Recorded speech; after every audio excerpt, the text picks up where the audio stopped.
Alright, in the previous video, we found solutions to x cube equals 1. And then we found that two of them are complex numbers.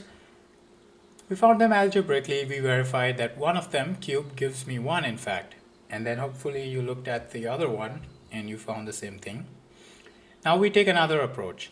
Let's start by letting complex numbers be an allowed solution and use polar form.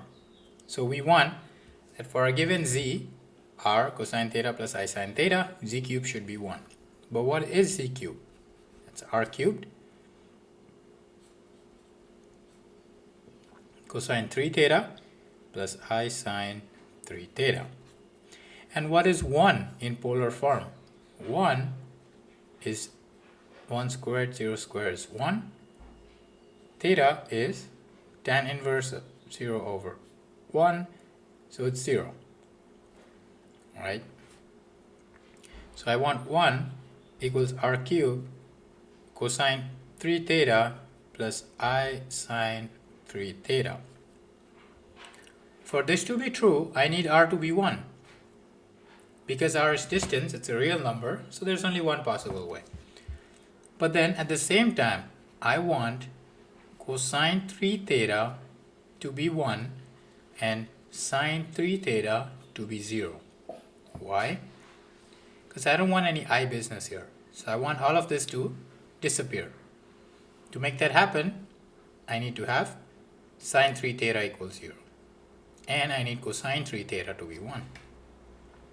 So 3 theta must be cosine inverse of 1. Cosine inverse of 1, now we know there are infinitely many values. Let's find the ones we are interested in. So 0,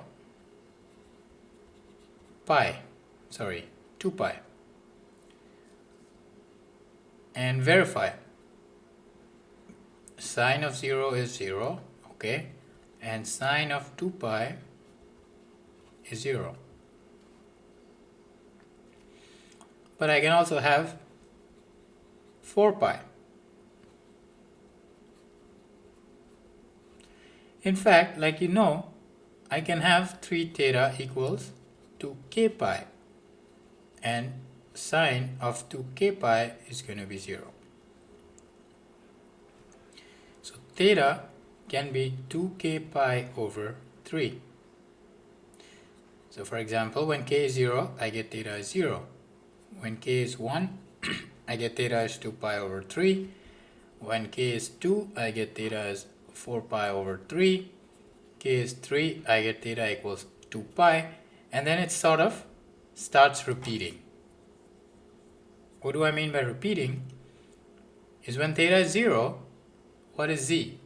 Z is cosine 0 plus I sine 0, 1. When theta is 2 pi over 3, this is cosine 2 pi over 3 plus I sine 2 pi over 3, which you will recall is precisely what we found last time algebraically. And if you work with this one, you will find that the polar form will come out to this. The cosine 4 pi over 3 plus I sine 4 pi over 3.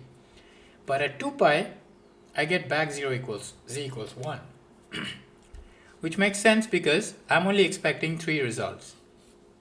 And those 3 results are exactly when k is 0, 1, and 2. So I get that the 3 cube roots of 1 are 1. Then I have cosine 2 pi over 3 plus I sine 2 pi over 3. And then I have cosine 4 pi over 3 plus I sine 4 pi over 3. And if you found these algebraically, like we did earlier, this is just negative 1/2 plus square root 3i over 2 and negative 1/2 minus square root 3i over 2. So there are hidden cube roots which we haven't encountered because generally speaking we work with real numbers.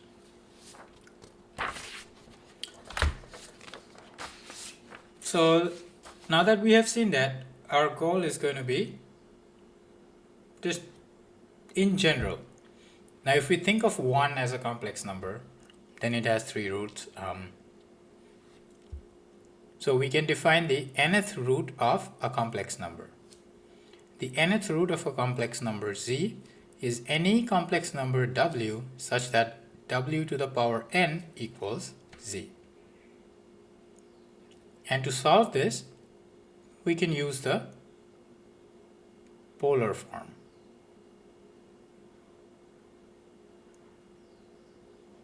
Okay, how do we use this polar form?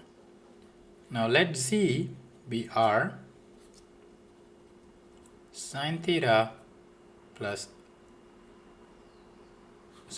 cosine theta plus I sine theta.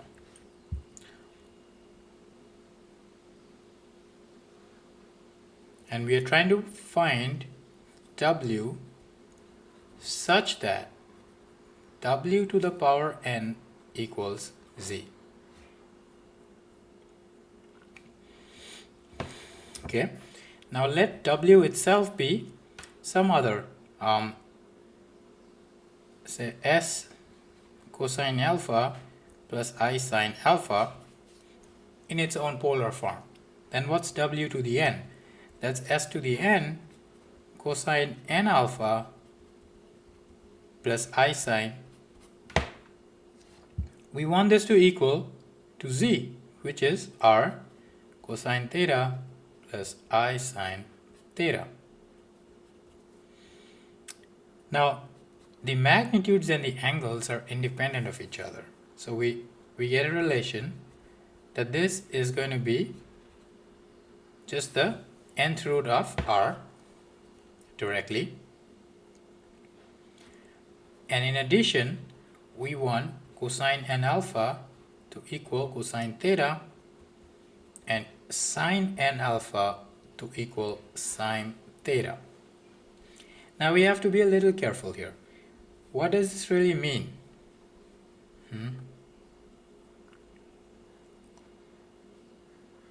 What do these values mean? When is cosine of n alpha going to equal cosine of theta?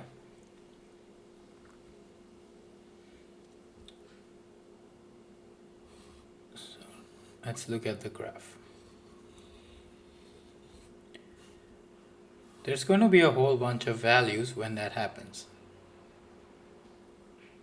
Right? For example, this would be, if this is theta, n alpha could be this, it could be this, it could be this, or it could be this, it could be this, so on.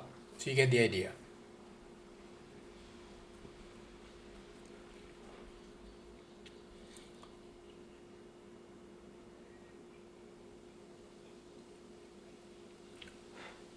So how we are going to solve this is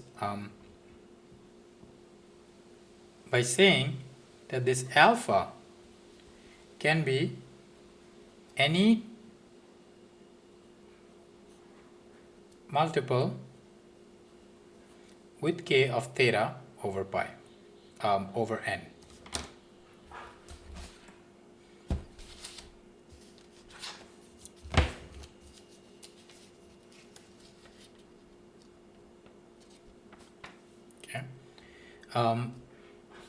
Maybe let's go about it slightly differently.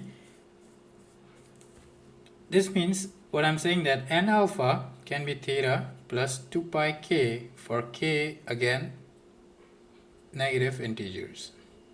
So my result is going to be slightly different. Alpha is going to be theta plus 2 pi k over n.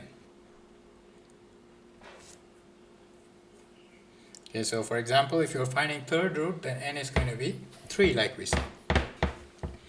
So that gives me that the nth root of complex number z is w, which equals r to the 1 over n, and then cosine of theta plus 2 pi k over n plus I sine theta plus 2 pi k over n. And k varies over all these numbers, and n is the exact root that you're trying to find. Quick example, z cube equals 1, right? And you had 1/3 cosine was theta. Theta was 0. 0 plus 2 pi over 3 plus I sine 2 pi over 3. And the other one was k is 2, so it becomes 4 pi over 3 plus I sine 4 pi over 3. And when k is 0, you get 1. And then the values start repeating. Okay. So that's the general sort of proof which goes along with how we found the cube root. And in the next video, which will be the last for this week, we look at examples of this particular method.